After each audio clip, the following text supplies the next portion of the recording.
It is malicious and it is vengeful, and it has become depressingly common. Some call it revenge porn, sexually explicit photos intended for private use, posted online by a vengeful partner after a couple breaks up. Well, now the state of California is trying to do something about it. It has just passed a law making revenge porn illegal. Charlotte Laws has worked closely with California State Senator Anthony Cannella to fight for this new law. We reached her in Los Angeles. Ms. Laws, how did you come to be involved with crafting this law? Well, I originally kind of fell into this whole issue a year and a half ago when my daughter's email was hacked and her topless picture was put on a revenge porn website. She had taken the picture in her room with her cell phone, and she liked it, so she wanted to save it on her computer, so she sent it from her cell phone through her email to her computer. She never intended to show it to anyone. And she was hacked, and her photo ended up on a notorious revenge porn website 9 days later. Wow. How old is she? She was 25 at the time. And so this, you found out what? That this is not illegal for someone to do this? Absolutely. It is, that you can bring a civil suit against someone for this, but you couldn't bring any sort of police action against anyone for the revenge porn part of it. You could, however, bring law enforcement into the equation with respect to the hacking. And so I did go to the Los Angeles Police Department, and I did get the FBI involved. I was able to get them involved really only because I had, at that point, undergone a full investigation of this website and the guy who was running the website. I used to be a private investigator, and I found many, many other hacked victims, and because of the hacking, that's the only reason they were willing to look at this case. And why is it called revenge porn? Tell us about that. It's called revenge porn because traditionally it's a disgruntled ex who has your nude or topless photo and submits it to a website in order to get back at you. I definitely turned my attention to the legislation part of this probably about a year ago because I realized it was really important to have some kind of criminal laws in place to protect victims.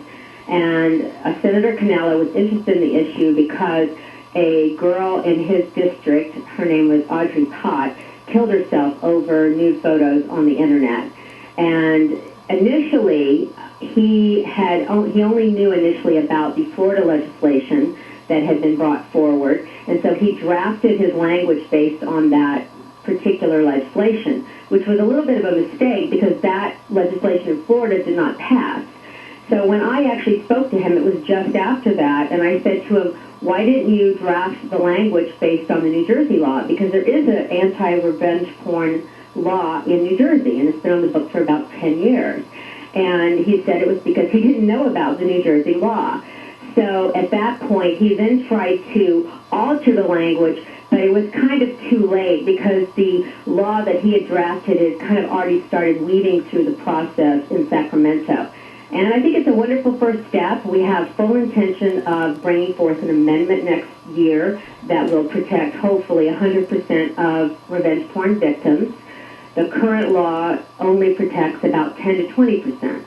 But the consequences does this bill cover your daughter? What happened to her? No, the bill would not cover my daughter because it was a self-shot. And about, as I said, about 80 to 90% of the photos that end up on these websites are pictures that are taken by the victim of the victim. They take them in the mirror. And so my daughter would not be covered with this bill. And we tried to have those who take self-shots included in this legislation, but the final form did not include self-shots. And what does it cover then?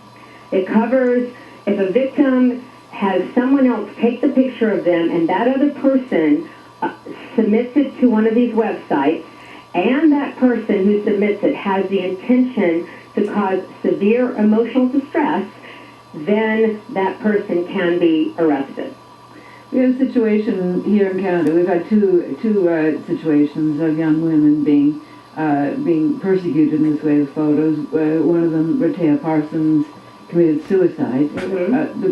Two of the young men who posted the photos of Rehtaeh have been charged with child pornography. But the efforts on legislators here was to pursue cyberbullying and try and make those laws tighter on cyberbullying. Is this revenge porn law similar to that?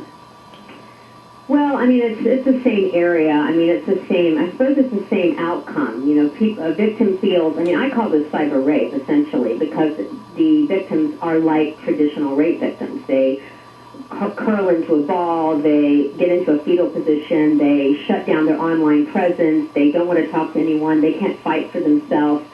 So I suppose it's very much like someone who's been bullied. They feel oppressed. They feel they can't do anything about it. They feel the world's coming down on them. They feel their life is over.